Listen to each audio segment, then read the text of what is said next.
नमस्कार, न्यूज 20 बिहार की आवाज में आपका स्वागत है। हम हाजिर हैं आपके सामने अभी तक की कुछ प्रमुख खबरों के साथ। खबर बिहार के समस्तीपुर जिला से आ रही है, जहां उजियारपुर प्रखंड में शिक्षक नियोजन से संबंधित नियुक्ति पत्र रात को 12 बजे तक देने के मामले में जिलाधिकारी ने स्वतः संज्ञान लेते हुए उजियारपुर बीडीओ से रिपोर्ट की मांग कर दी है, जिसके बाद शिक्षक नियोजन समिति इकाई के सदस्यों के बीच हड़कंप मच गया है। इधर बीडीओ ने भी इस मामले की रिपोर्ट भेजते हुए नियुक्ति पत्र बांटने में की जाने वाली संभावित गड़बड़ी के सभी पहलुओं पर प्रकाश डाला है। विश्वसनीय सूत्रों से मिल रही जानकारी के अनुसार भेजे गए रिपोर्ट में बीडीओ ने बताया है कि नियुक्ति पत्र देने के लिए चयन किए गए स्थल की जानकारी उन्हें नहीं थी, जबकि सरकार द्वारा नियुक्ति पत्र देने को लेकर निर्गत पत्र में स्थल चयन के समय बीडीओ से आवश्यक सुझाव लेना अनिवार्य है। इसके अलावा निर्धारित कार्य अवधि के बाद देर रात तक नियुक्ति पत्र देने में किस स्तर से लापरवाही की गई है उसका भी उल्लेख किया गया है। साथ ही नियुक्ति पत्र देने में महिला अभ्यर्थियों को सुदूर देहात तथा पुरुषों को मुख्यालय के आसपास सुगम यातायात वाला विद्यालय आवंटित किया गया है, जिससे स्पष्ट होता है कि आधी आबादी के साथ स्थल चयन व नियुक्ति पत्र मामले में भी भेदभाव किया गया है। बीडीओ द्वारा दिए गए रिपोर्ट में प्रखंड उप प्रमुख द्वारा लगाए गए आरोप जिसमें पैसे लेन देन की बात की गई है, उसका जिक्र भी उस रिपोर्ट में किया गया है। इस संबंध में पूछे जाने पर बीडीओ उजियारपुर ने बताया कि इस मामले में जिलाधिकारी महोदय के द्वारा न्यूज चैनल पर प्रसारित खबरों का हवाला देते हुए वास्तुस्थिति की जानकारी मांगी गई थी। वहीं दूसरी ओर इस मामले को लेकर चांदचौड़ के पंचायत समिति सदस्य हरिवल्लभ प्रसाद ने उप प्रमुख को मानसिक रूप से दिवालियापन तक कह दिया। वहीं दूसरी ओर चैता के पंचायत समिति सदस्य पति संजीव मिश्रा, देसुआ के सूरज राय, अमित कुमार आदि ने नियुक्ति पत्र बांटे जाने के समय की गई गड़बड़ियों पर उठाए गए सवाल को जायज ठहराया है।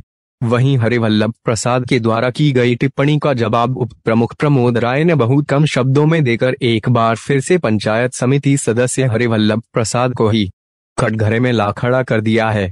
आपको बता दें कि शिक्षक नियोजन से संबंधित नियुक्ति पत्र बांटे जाने के मामले में की गई धांधली से संबंधित खबर न्यूज 20 बिहार की आवाज ने भी प्रमुखता से प्रकाशित किया था।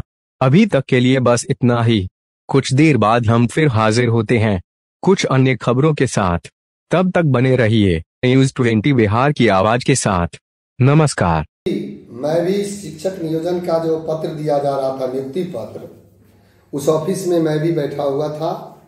सुबह से ये बड़ी भारी खेलवेल हुआ। जब सरकार के द्वारा पूरे बिहार में दिया गया था और नियुक्ति पत्र देना था, लेकिन 3 बजे तक वहां किसी भी पदाधिकारी का नहीं था।